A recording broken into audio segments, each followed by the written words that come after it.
Hey everyone, welcome back to the Rajiv Khati Show.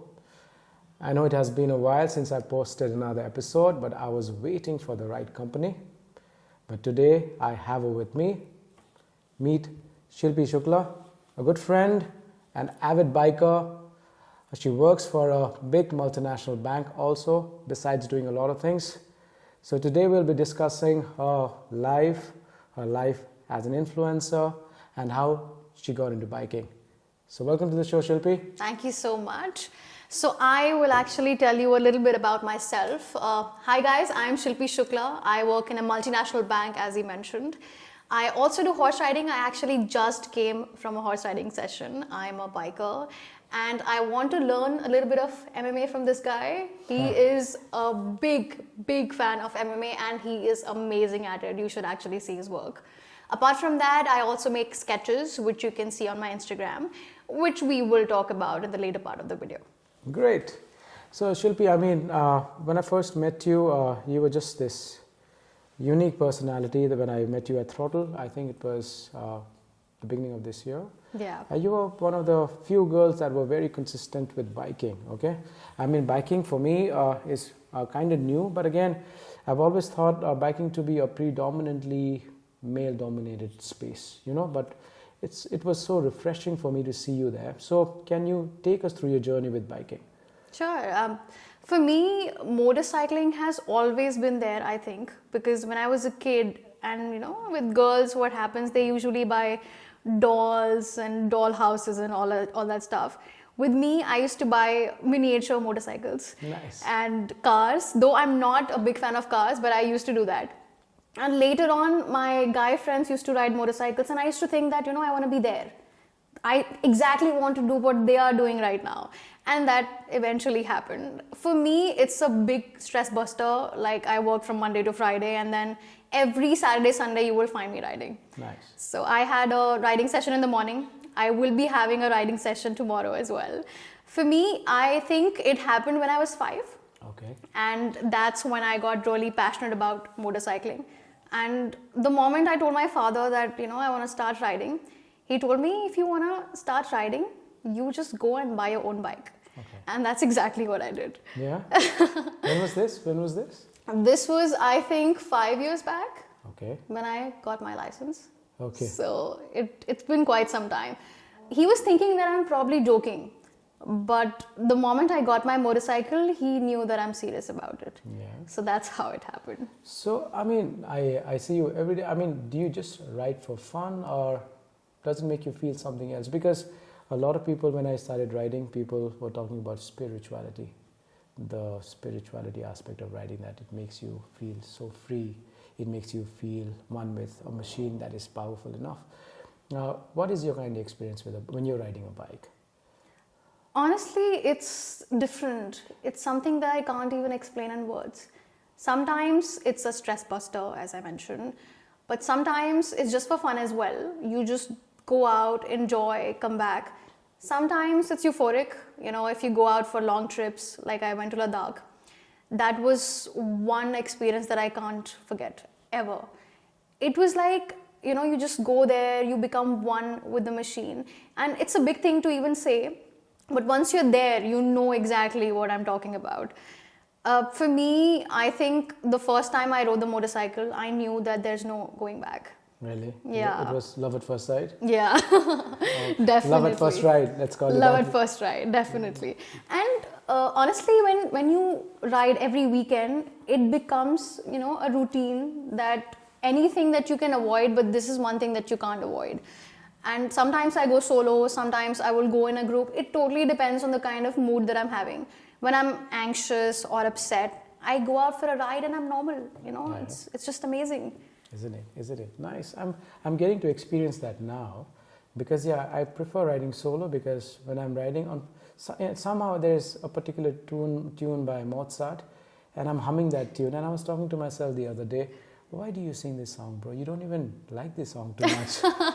But yeah, it is therapeutic because when I'm riding, I'm at peace with myself, because obviously it's a huge bike and you have to be so careful about riding it well. Yeah, you have a beautiful motorcycle. Thank you. But again, you also have a very good motorcycle. But coming back to where we were, so riding for me, like I said in the beginning, I had always perceived to be a male-dominated thing. Yeah.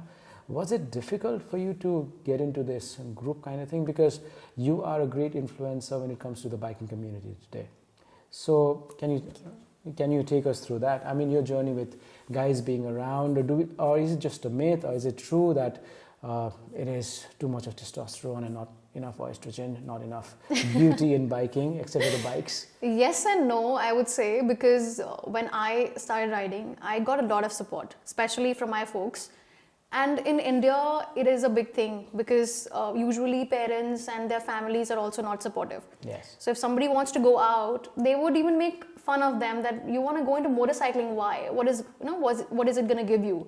So that's pretty much it. With everyone who want to fly and go out, their wings are kind of cut then and there.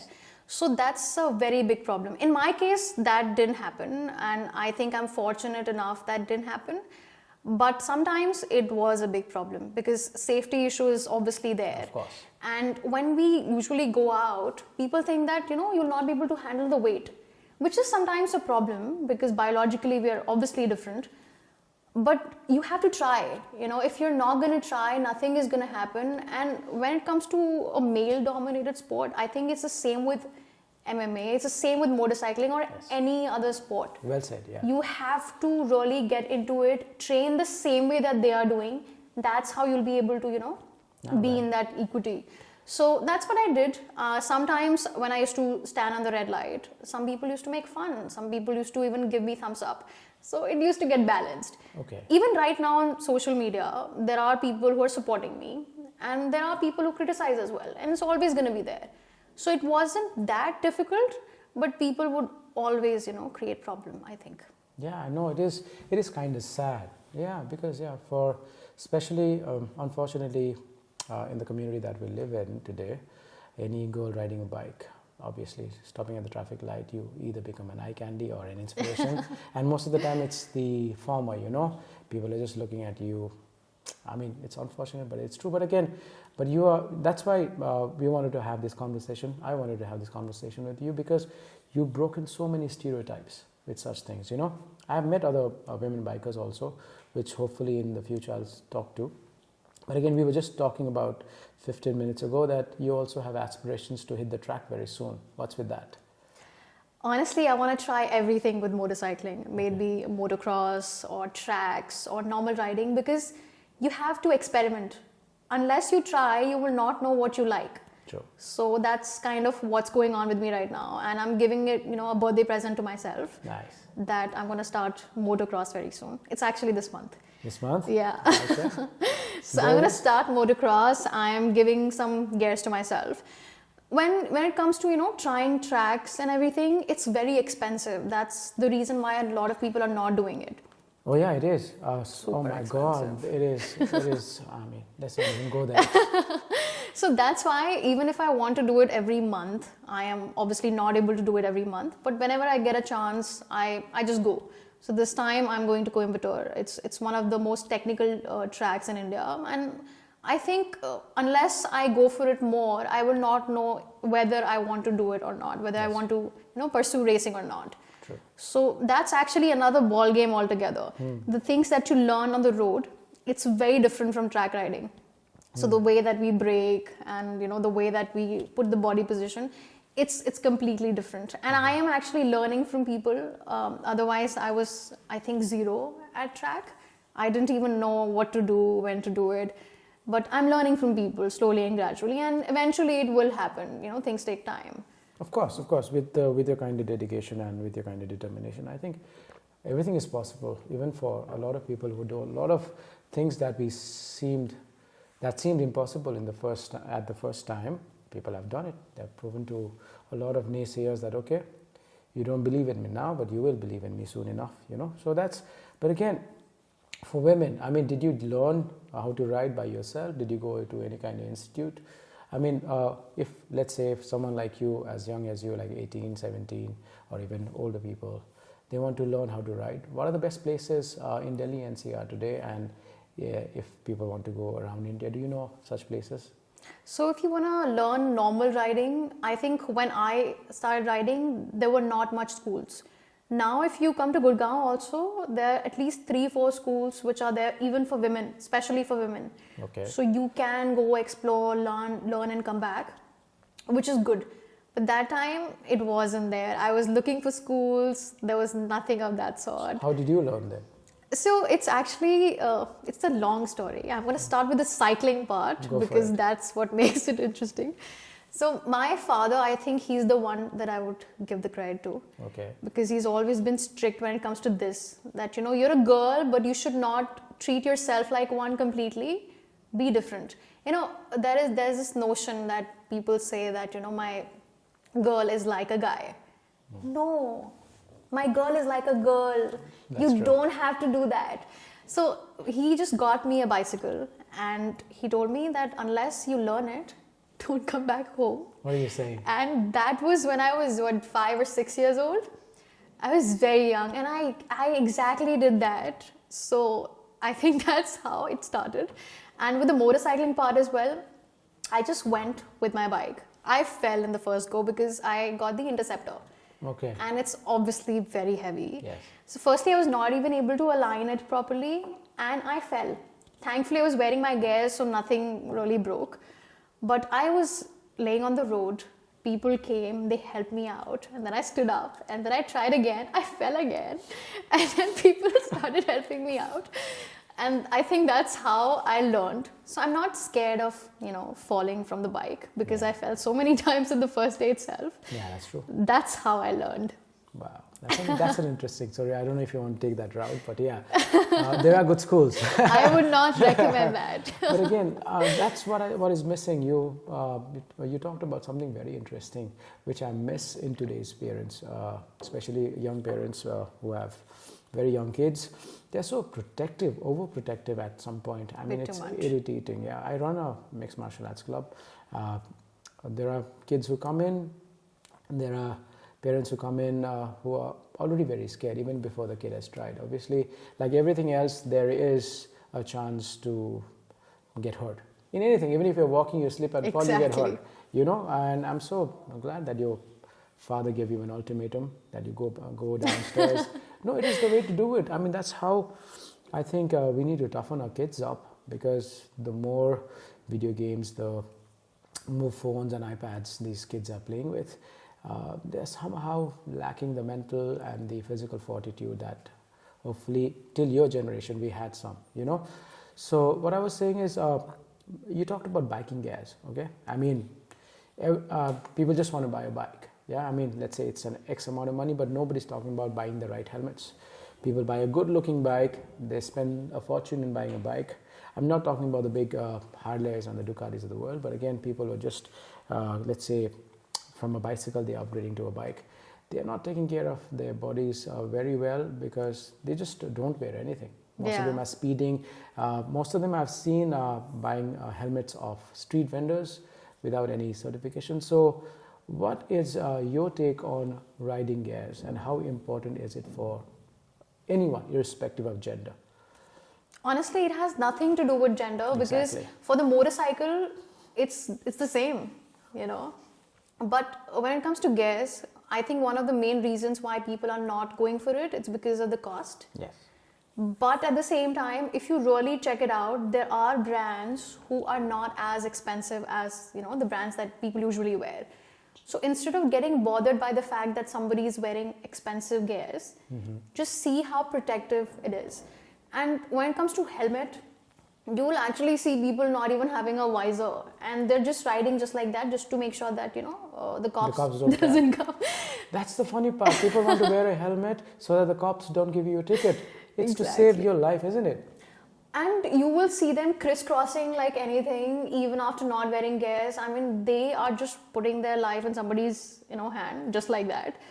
I think this is the mentality that people have to change. That instead of giving the money to the hospital, just put it on yourself. and that's how you'll be able to be protective. Otherwise, when I was learning, I would have been hurt even when I was not riding properly because I was wearing the gears. I got saved. Otherwise, it's such a heavy motorcycle. You'll just you'll hurt yourself. Yes. And not even others. People usually don't care about other people that much. I've seen that. If you're not really caring about the other guys, just care about yourself. True. That's also not there. Yeah. So I would obviously recommend, because I always wear my gears unless I'm clicking a picture. It's just always there. I cannot ride without my gears. I'll not be confident enough because I know that if I crash, I'm gone. There's no point of doing that. So what are the essentials according to you a rider should have?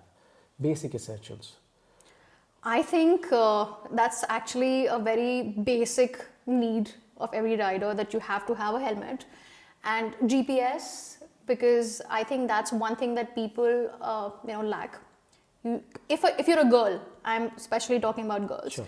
Let somebody know that you are at this location, because it's a safety issue. Obviously, if you're going solo or even in a group, anything can happen. So just keep a GPS tracker, keep a helmet obviously, and riding jackets, riding pants, boots, gloves. These are basic necessities. It has to be there. Honestly, if you're not having these gears, don't ride. It's that simple. And let's talk about cost implications. Yeah. So, like you said, a helmet, a GPS, a riding jacket, and a pair of riding pants. Let's say a good quality, not over the top. How much would that amount to in terms of Indian rupees? Honestly, it totally depends on the brand. Let's say, for example, if you're going for something which is basic, for someone who would just say, let's say you just bought a bike worth 1.5 lakhs or 2 lakh rupees. And I know the upper limit is, there is actually no upper limit to where you can go. But let's say, how much, what should you look at when you're buying a helmet, other than just the design on top of it? So obviously it should be DOT certified. That's one what basic is DOT thing. certification? So there are four different kind of certifications. For track, you need a different kind of certification, and DOT certification is the most basic one. So that's mandate on the road. But people are not even checking any of that. It just has to be a plastic helmet, and they will not even care about anything else. So one thing you have to see if it's DOT certified. Apart from that, when I started riding, I also didn't have a lot of budget because I was a 18-year-old girl and I already bought the bike on my own. It was a big thing. And then after that, I had to buy the gears also because I knew it's important. So instead of, compromising on the quality, I bought second-hand gears that time. Okay. And slowly and gradually, I saved money for that, and then I bought new gears. So that's how you can do it. You just have to figure out a way. Sometimes things won't be given to you on a silver platter. You just have to figure out how you can do something. No, that's beautiful. People buy second-hand bikes, then why not gears? True. Except for the helmet, I don't know. Instead of not wearing it, that's true. You can do that. No, that's beautifully put. Instead of not wearing it, might as well buy it second-hand and wear it. At least save your life. Exactly. I mean, there will always be a time where you make enough money or where you do well in your life and buy the most expensive gear. Exactly. But yeah, so DOT certification for the helmet. What are these L1s and L2s that we talk about, jackets? So that's basically with motocross. So if you are going for motocross, there has to be a proper jersey, the pants. The boots are also very different. So that's exactly what I'm heading towards right now. I haven't bought it yet, but that's the plan. That's the gift that I'm giving to myself. So that has to be there with motocross mostly. Because with motocross, the chances of, getting injured are more. No, I mean, talking about street. For example, I have a Leot. If I can name brands, I have a Leot, and I wear biker riding pants with L1 and L2 armors in it. Okay. Yeah, so because I don't think so. The speed of the bike varies in the country because I drive a huge bike. Some people drive even bigger bikes, but the kind of speed everyone is doing it at the city level is around 100 to 120. I've seen some crazy people do 200 plus also. I know some people like that. Yeah, I've seen. So, but again, a lot of people are talking about how good the bike looks or how good this is, but nobody is talking about the safety aspects, which you beautifully put. I mean, if when I interrupted when I said second-hand gears, you said it is much better than wearing no gear at all. So that's well put. So riding pants, riding boots, riding jackets, GPS. Nobody talks about GPS, and When you were riding, did you ever get into a situation where you had to get out of and hopefully share that story with the world or my viewers? How many? Honestly, it's not just one situation. There have been a lot of times Can you that just has share happened. one or two so that these people who are hopefully getting into riding today, especially the women, they understand and learn from your situations and hopefully not make the same mistakes if you ever made that? Yeah.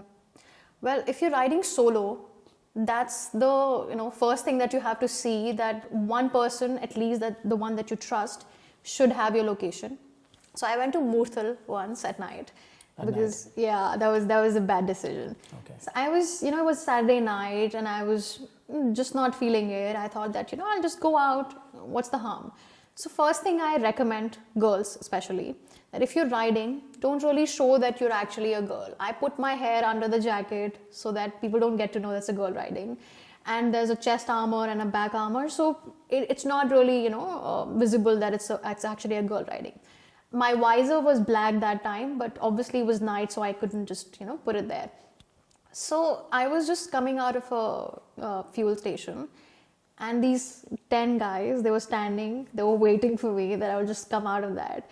I didn't leave the station. I knew that, things can happen. I called somebody, that person came in 1 hour. I was just standing there. Wow. And the moment that person was, trying to come, they were not letting him enter. So I really had to rush through the wrong side, reach him, and then we went together. Otherwise, I don't know what must have happened, but it's That's bad. crazy. So yeah, everyone riding, be careful out there. It's an evil, evil world. We don't want to portray a dismal image of where we are living, but yeah, people are sick, and that's how you got to. Not to. I think I was lucky. Yeah. Otherwise, what if this person didn't pick up my call, or what if But again, anything could have happened? But I have to give it to you because you were aware. I think awareness is the most important. Like in martial arts, people talk about self-defense moves. Okay, if he catches my collar, if he grabs my hair, if he takes me to the ground, if he holds me from behind. But that should be the end game. That should be the last resort. For me, self-defense first and foremost is self-awareness. Yeah. Awareness of your surroundings. One thing I would add here, because when we talk about fitness and motorcycling, right, it's not only that you have to be strong or something, you have to be very reflexive. So I have this gripper that I use because, when the situation is there, you don't have much time to think about it, that what you can actually do. So you have to be really fast at your decision. Yes. Be decisive and just, get out of it. Well said, of course. Obviously, there's a bit of luck, but unless you do something about it, the food won't cook itself, Wow. You are all philosophical today, my friends. Shilpi Shukla, the philosopher too. Anyway, so talking about fitness, Shilpi, okay? For me, fitness and biking go hand in hand, especially with my kind of fitness. I do a lot of mixed martial arts, like you had said earlier. What about fitness? How important is it for someone to be fit, to be able to ride well or ride professionally? And in your case, what do you do for fitness? Honestly, I am not doing as much as I should because I exercise for like 30 minutes and then I go for running. But I know for a fact that I have to do it more because maybe motorcycling or horse riding, you really need to be fit. Otherwise, it's just a normal machine. It won't give you that much of a problem because it's not a bicycle. But at the same time, if you want to do something more with it, for example, if you want to do track, and if you're not fit, you'll not be able to last more than a day. Really? Because the body position, you have to lean, you have to come off the bike. And I am, as I said, learning from other people as well. When I see them before the track day happens, for 1 month, they have a rigorous training. They go for gymming and running and whatnot. So that's very, very important. If you're not fit, and if you want to go for motocross or track racing or anything of that sort, you'll not be able to do it. So healthy lifestyle is very important. There you have it. I've been trying to propagate this. I've been trying to tell people without fitness, there is nothing good in life. You cannot enjoy the basic things in life if you're bedridden. Like you just said, if you have higher ambitions in life, don't look at all these billionaires with pot bellies, okay? You have to have a very decent life where you have a fantastic quality of life instead of just this. And your brain will function more if your body is functioning It's well. scientifically proven. It's not Shilpi saying or I'm saying. So yeah, exercise for your gray cells. It makes you sharp. And she was talking about being reflexive. All these things come with training. So unfortunate that incident happened to you, but again, fortunate enough that you got out of it, and hopefully I'm thankful to God. To be yeah, honest. and hopefully people, if there are some women listeners or viewers, they get to learn something out of this experience, which at the cost of you, you know. So be aware, my friends. I mean, it's a crazy country, crazy world, where people are not respectful enough, especially when it comes to women's safety. So you'll have to take the safety aspects in your own hand. Yes, coming back to dealing with the policemen. Is it easy for you to deal with policemen? Are they shocked when you're riding a big bike? They stop you and you're like, oh, Madam Ji, what's happening? Well, tell us a few anecdotes that are funny, that are scary. I've had tea with the cops a lot of times. What do you say? And they're very supportive. Really? Because when they see a woman riding, they also feel proud instead of, Nice. being really rude about it.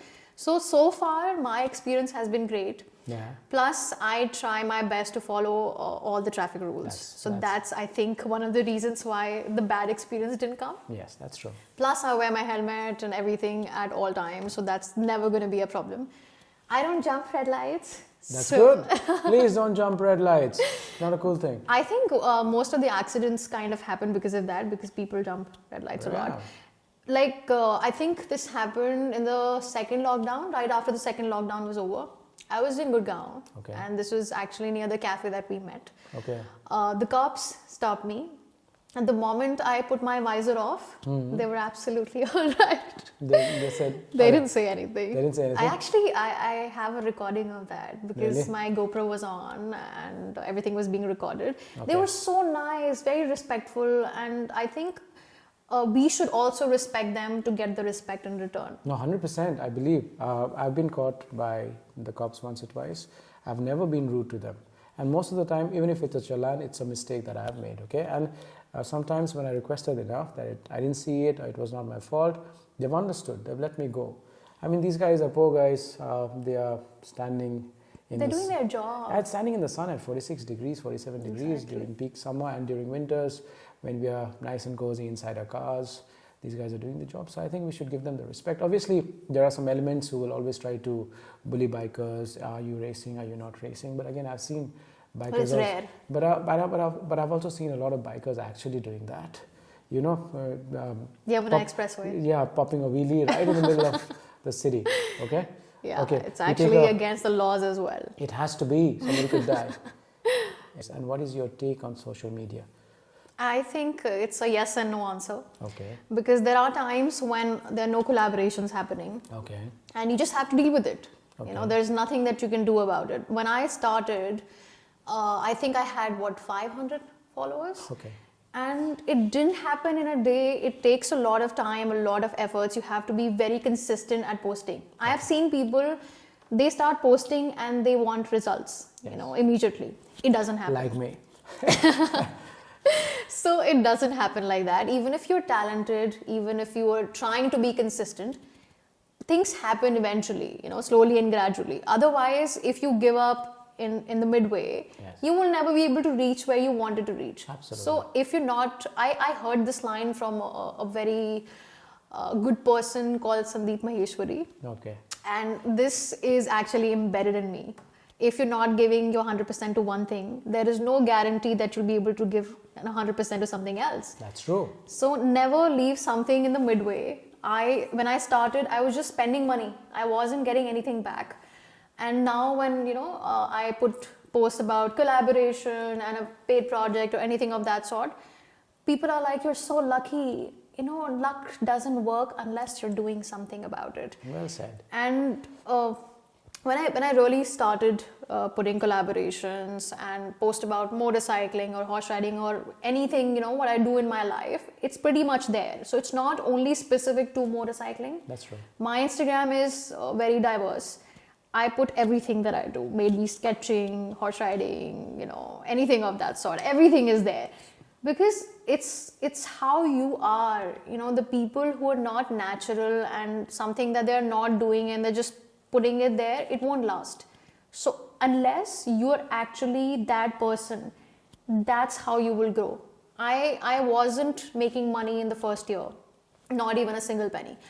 I still remember the first time I got my first 5,000 paycheck. I was so happy. I was in the top of the world. I felt that I've achieved something. Finally, this is happening. The results are coming. So it happens like that. You have to post every day the way that Instagram algorithm has become now. If you're not consistent, they will stop promoting your posts as well. So that's one thing that you have to keep in mind, that be consistent. Be original. That's the second most important thing. And you have to be creative. People eventually get bored of seeing the same stuff over and over again. That's and right. After a while, they will just stop engaging with your posts as well. There are times when I don't get much engagement on my post, but I don't give up. I know that I kind of posted this for myself also. It's like my photo gallery, to be very honest. Okay. I know for a fact that there is a post that I'm putting. I might get likes, I might not get likes. But would I stop posting? No, it's that simple. And when people want to be an influencer, yes, you can actually get a lot of money out of influencing. I have a lot of friends on social media who are really doing good. And they are getting a lot of money out of it. But for that, you have to become that person, It's just like business. Some businesses are doing really well, some are not. So for that, you have to become that person to be where, the other person is. You just don't have to cheat. Just be yourself and keep working towards it. I think that's the way that you should do it. Now I have 25,000 followers, and it's not even that much that my friends are doing right now. But I'm satisfied because I know for a fact that whatever is happening, it's organic and it's slow, but it's there. So that's one thing that you should keep in mind. Just don't whine about it and don't, give up that, okay, it's not working out. Nothing will work out if you do it that way. Wow, that's good. Exactly. Nothing will work out if you give up. So that's a good line to think about, embed in your head. So it's been quite interesting, Shilpi. I mean, talking to you, you just come across as this 23-year-old little girl for a lot of people. But again, you are full of insight. You're full of, I think this has to do with you working when you were very young, was it? So I started working when I was 14. Not a lot of people know this on my social media. They think that my folks are financing things or I'm getting sponsors and whatnot. But sometimes you have to sacrifice on a lot of things. For example, I am a robot when it comes to a few things. It's been a long time that I've watched a movie.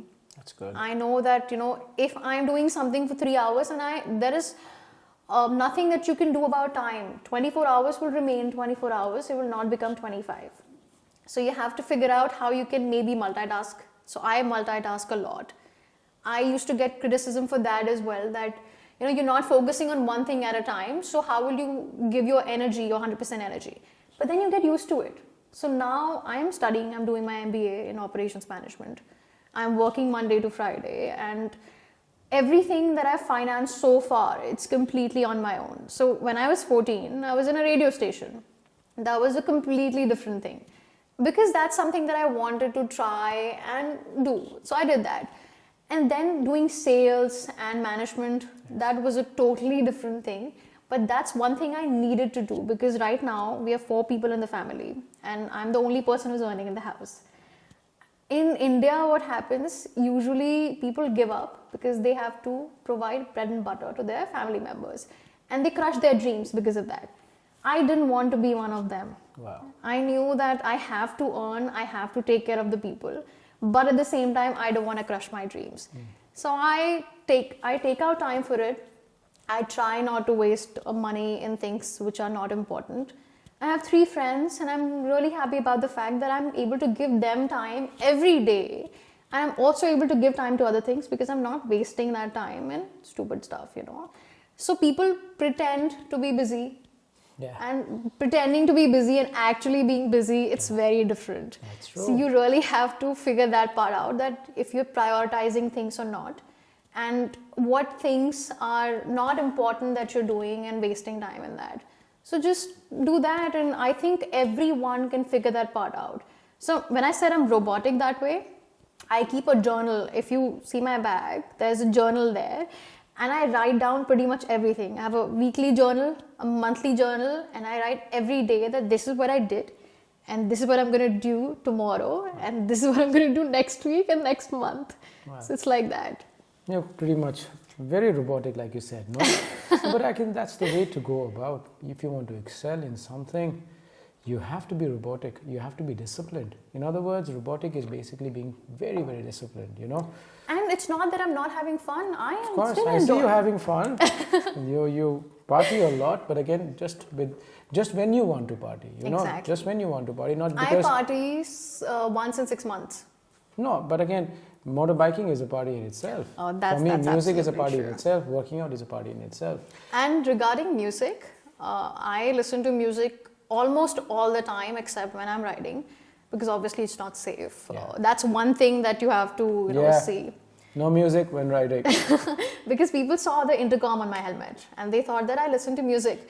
It's just for emergency calls, just the way that people just push the phone under the helmet, and That's crazy, isn't it? it's very risky, too Look, risky. 4 people. Sometimes I'm driving my car and I'm alone, and I have a big car, and there are these people in a small scooty. There are 4 people sitting on a scooty. I'm like, what the hell is That's happening? something you will see in the entire country. I know it is unfortunate because they also can't afford a lot of other things, So I just can't blame them for being stupid. True. But yeah, they all want to go together, and some of the best memories the kids will perhaps have will be riding with their mom and dad together on that scooty or a bike. So yeah. I used to sit on the tank Really? when my father used Was to that a ride. good memory or a bad memory? It was excellent. Excellent. That's the word. That's the word, So I cannot blame them also. I just get scared because, I worry about their safety. But again, who am I to just judge people just because they're riding in one bike, So last but not the least, MMA. I've been trying to get you to my club for the longest time. No, why am I trying to get you in the club? I'll tell you. Because, see, in our sport, we don't have a lot of women coming in. They still think it is grueling, it's a man's world, it's too sweaty, it is too, let's say, intensive, and they will not be able to do it. I really want you to bust that. I want you to train, because obviously you have a certain kind of following in the social media, in a community that will listen to you. So for me, it is important for you to first practice, honestly, not just go there and start bullshitting. Oh, it's awesome, I did one session. And, do it for a few sessions or maybe a month, and I'll get to it. So why aren't you here with me? What's stopping you? I'm actually going to relate this to motorcycling as well. So I think one of the main reasons, which is not even a good enough reason, I think, why women are not going for motorcycling, because they think their skin, is going to get ruined. And that's the same thing with MMA. They think they're going to get hurt and, not look nice. And I think this is one stereotypic thing which is there in the country, and I think the entire world. Because it's not something like modeling, You don't have to look pretty to ride a motorcycle. But at the same time, there are side effects, because obviously the dust is there, and I personally don't take care of my skin. So I know that I don't have to worry about it. That's one of the reasons I get so carefree. But with some women, they usually don't go for long rides because they think that their skin is going to get ruined. Okay. And that's another reason why they're not going for MMA as well, or any other sport, because they know that they have to take care of themselves for marriage and whatnot, how it is. So this is one thing that you have to change in your mind, that if you want to do something, you can't overthink about the fact that what if I get hurt? What if this happens? When I went to the track for the first time, I had a crash. So my visor, it was gone it could have been my head. Yeah. So that happens. If you're worried about the fact, you will not be able to do anything. So when I'm doing horse riding, I wear a helmet which doesn't even have a face covering. If I fall, I fall. It's that simple. So for MMA, I've been interested, and I really want to do it. But the studio, Rebel MMA, it's very far from my place. Otherwise, there was no other reason that I wouldn't come. And I think this is what I'm going to do. I'm going to take a metro from my home. I'm going to come here at least once in a week. I think Yeah, that's we can good do enough. that. That's good enough. It's a good start. Yeah. And the sword that I have, you have to teach me. I don't know anything about swords. Okay, so you'll have to find someone else to teach you. But again, yes. So, ladies and gentlemen, I mean, this was a fantastic, insightful conversation with my friend Shilpi Shukla. You can find her at the links that we'll provide for her Instagram. Follow her. She's a cool personality to follow. She does a lot of cool things, and hopefully she'll be able to help you with a few things in your life. And the gentleman who is talking about my following, please follow him as well, because he's a great singer. You have to listen to that as well. And a great guide. Plus, he is excellent at MMA. So that's one of the reasons I'm going to learn from him. And I'm going to come all the way from my home till here, which is 2 hours, by the way. So there has to be a reason. Excellent. That's good publicity for me, and I'm gonna take it. So Cheers. I'm gonna put my Instagram down here, up there, when the video is made. Also, please do not forget to like and subscribe to my channel. I hope to create content where I get these kind of interesting people, not just talk about myself or something that I really want to do. Because for me, Meryl was an inspiration. For me, Shilpi is an inspiration, because these are women who've chosen to tread very different paths, and they are doing very well for themselves. So thank you, Shilpi, once again for being here. Thank you so much. Such a pleasure. And honestly, it was very insightful for me. So thank you for being here. We hope to do this again, and I'll be holding on to that 2-hour ride soon enough. Done. Okay. Thank you. Thank you so much. Thank you, guys. See you later. Peace.